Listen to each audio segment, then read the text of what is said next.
পরিচালনার মধ্যে স্বীকৃতি যদি নাও দেওয়া যায়, অন্তত তারা যে আছে বিরাজমান হাজির, এটিকে যেন রেসপেক্ট করে। যদি রেসপেক্ট নাও করা যায়, অন্তত তাদেরকে যেন টলারেট করে।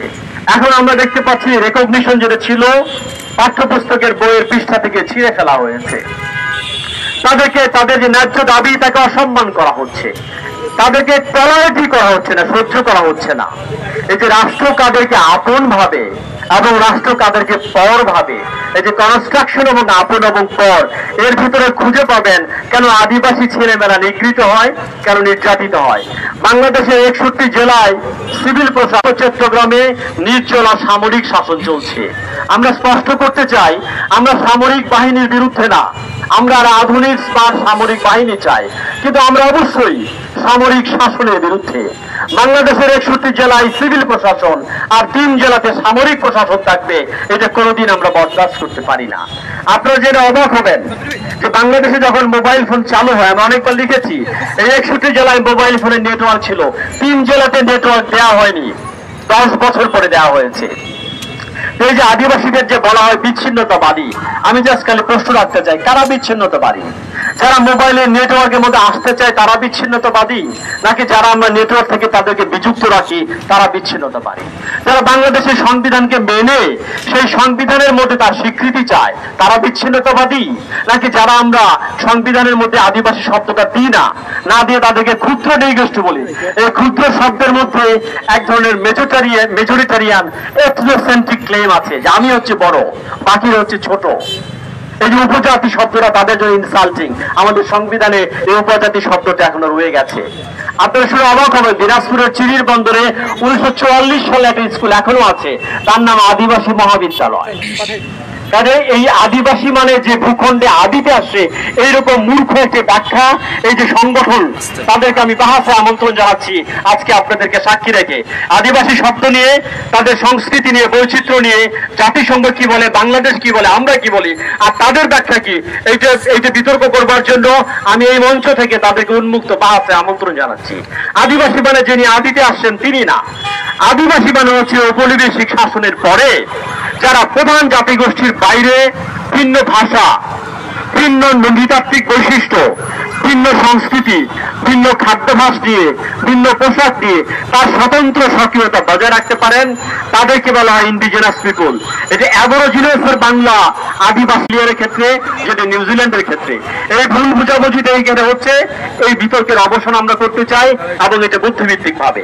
কাজে কালকে যে ন্যাক্কারজনক ঘটনা ঘটেছে, এই আদিবাসীদেরকে পর ভাবা হয় এই কারণে, এবং যাদেরকে আপন ভাবা হয় তাদেরকে দিনাজপুর থেকে, ময়মনসিংহ থেকে, জামালপুর থেকে বাস ভর্তি করে পার্বত্য চট্টগ্রামের ক্যান্টনমেন্টের কাছে তাদেরকে বসতি স্থাপন করা হয়।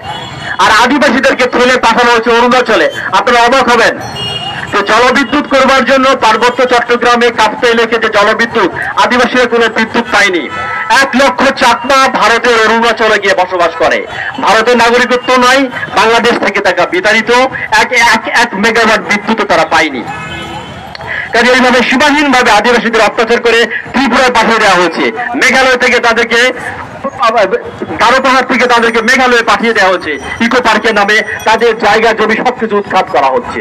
কাজে এই স্বীকৃতি, এটা আদিবাসীদের জন্য এক ধরনের এক্সিস্টেন্সিয়াল ক্রাইসিস, এইটি তার অস্তিত্বের সংকট, সে তার জানান দিতে চায় পাঠ্যপুস্তকে, সংবিধানে, তার আন্দোলন এবং সংগ্রামের মধ্য দিয়ে।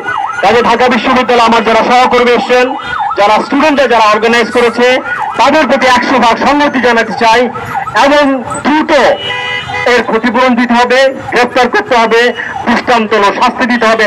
না হলে পরবর্তীতে আপনাদেরকে বলে যাই, আমরা আরো বৃহত্তর কর্মসূচি দিব এবং রাষ্ট্রীয় পর্যায়ে বলতে চাই যে আমরা কি বহু জাতির, বহু ভাষার, বহু ধর্মের একটা বহুত্ববাদী রাষ্ট্রের যে স্বীকৃতি, সেটা সংবিধান সহ, পাঠ্যপুস্তক সহ রাষ্ট্রের সমস্ত পলিসি মেকিং এর মধ্যে তার রিফ্লেকশন আমরা দেখতে চাই।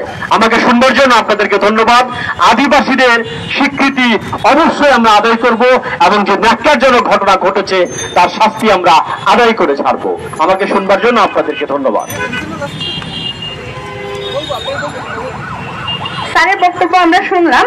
গতকালকে যখন রুকাইয়া শ্রেষ্ঠ তঞ্চঙ্গ আপুর উপর হামলা হয়েছে, হামলার পরবর্তীতে প্রথমে আমিই যাই, তো লেগেছে যে 4 আগস্টে আমি হামলা শিকার হয়েছি একবার। আমি কখনো ভাবিনি যে 4 আগস্ট ঘটে যাওয়ার এই কয়েক মাসের মাথায় আমার আবার এইভাবে হামলার শিকার হতে হবে। তো কেউ যদি মানে আন্দোলনে নাও গিয়ে থাকে, তার উপরে হামলা করার অধিকারও কারণ নেই। সেখানে শ্রেষ্ঠ আপু বা ববি বিশ্বাস বা ওখানে উপস্থিত যারাই আক্রমণের শিকার হয়েছে, একটা নিরস্ত্র প্রতিবাদ মিছিলে কখনো কোনো অবস্থাতেই কেউ হামলা করতে পারে না, এবং সেই ন্যাক্কারজনক ঘটনাটাই স্টুডেন্টস ফর সভারেন্টি ঘটিয়েছে। এবার আমাদের মাঝে বক্তব্য দিতে আসবে কালকে আহত হওয়া ববি বিশ্বাস, আমাদের বিভাগের শিক্ষার্থী।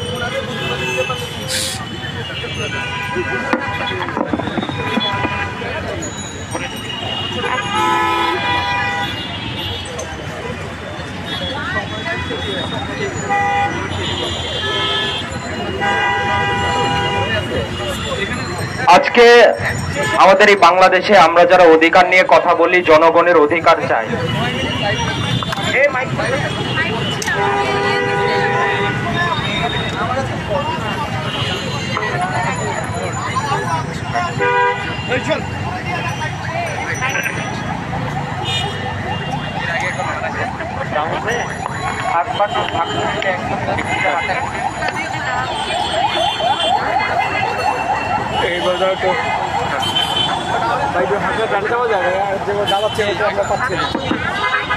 ভাই একটু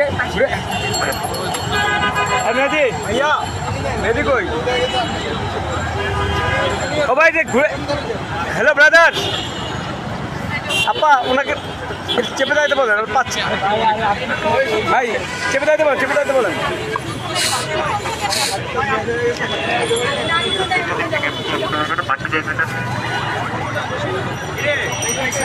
ভাই বসতে হবে, এবার পা যাবো না।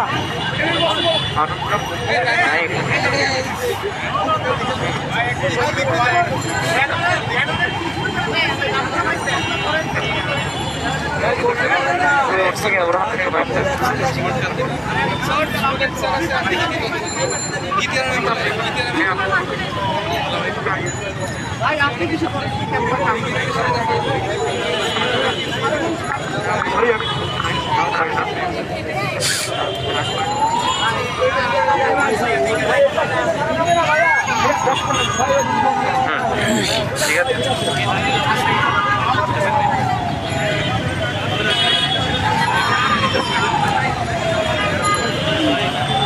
আজকে বাংলাদেশে আমরা যারা বরাবরই অধিকার নিয়ে সচেতন এবং অধিকার নিয়ে কথা বলি, আমাদের বিপরীতে যারা থাকে তারা আমাদের সন্ত্রাসবাদী বলে আখ্যা দেয়, বিচ্ছিন্নতাবাদী বলে আখ্যা দেয়। আমরা মানুষের অধিকার নিয়ে কথা বলতে চাই এবং মানুষের অধিকার নিয়ে কথা বলি। আমাদের কাছে জাতি বিভেদ বলে কিছু নেই, কখনোই ছিল না। আমরা বাঙালি, আমরা আদিবাসী, সর্বোপরি আমরা মানুষ। আজকে একজন বাঙালি হয়ে আদিবাসীদের অধিকার এবং তাদের জন্য যে উপযুক্ত শব্দ আদিবাসী, সেটা কেড়ে নেওয়ার অধিকার আমাদের কে দেয়, কেন দেয়, কিভাবে আমরা তাদের জাতিগত চেতনার বিরুদ্ধে আমরা দাঁড়াবো? একটা জাতিগোষ্ঠী যখন একটা এলাকায় নিজেদের ভাষা, সংস্কৃতি এবং জীবনযাপন পদ্ধতি নিয়ে বেড়ে ওঠে, তাকে আমরা কি করে ক্ষুদ্র নিগোষ্ঠী বলে দাবি করতে পারি? গতকাল আমরা যখন আমাদের মিছিল নিয়ে মতিঝিলের দিকে যাই, আমরা একদম নিরস্ত্র, আমরা সবাই শিক্ষার্থী এবং অ্যাক্টিভিস্ট ছিলাম। আমরা নিরস্ত্র এবং শুধুমাত্র কিছু ব্যানার প্লেকার্ড নিয়ে গিয়েছি, কিন্তু যাওয়ার পরপরই 10 মিনিটের মধ্যে আমাদের দিয়ে কে যেন একটা স্ট্যাম্প ছুঁড়ে মেরেছে। এদেশের পতাকাকে গতকাল মারাত্মকভাবে অপমান হতে দেখেছি আমি।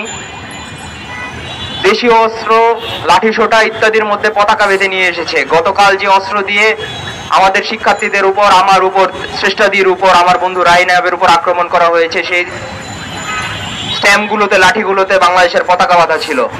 আমাদের গায়ের রক্ত, আমাদের ভাইদের বোনদের গায়ের রক্ত লেগে আছে সেই বাংলাদেশের পতাকাগুলোর মধ্যে। আমাদের জুলাই বিপ্লবে অংশগ্রহণ, গণ অভ্যুত্থানে অংশগ্রহণ, জনগণের অধিকারের জন্য কথার বদলে আমরা আমাদের দেশের জনগণেরই আরেকটা পক্ষ থেকে এই ধরনের আক্রমণের শিকার হয়েছি এবং আমাদের পতাকাকে গতকাল আবার অপমানিত করা হয়েছে। এদেশে যদি বাংলাদেশি হয়ে নিজেদের আদিবাসী দাবি করি, এটার কতটুকু যৌক্তিকতা আছে আমি জানি না। যদি খুব বেসিক ভাবে বলি, আমরা আসলে বাংলাদেশি কেউই এত আদিবাসী নই। বাঙালিদের উৎপত্তি কোথা থেকে? আমরা প্রোটো অস্ট্রোলয়েড, দ্রাবিড়, আর্য, আরো বিভিন্ন ধরনের মানুষ, এমনকি পর্তুগিজ, ইংরেজ, সবার একটা সংমিশ্রণে আমরা আজকের এই বাঙালি জাতি দাঁড়িয়ে আছি। তৎকালীন কনটেক্সট থেকে যদি ধরা যায়, আমরা যদি বলি যে আমাদের পাহাড়ের বাসিন্দারা এখানকার আদিবাসী নয়, সেই সময়ের জিওগ্রাফিক্যাল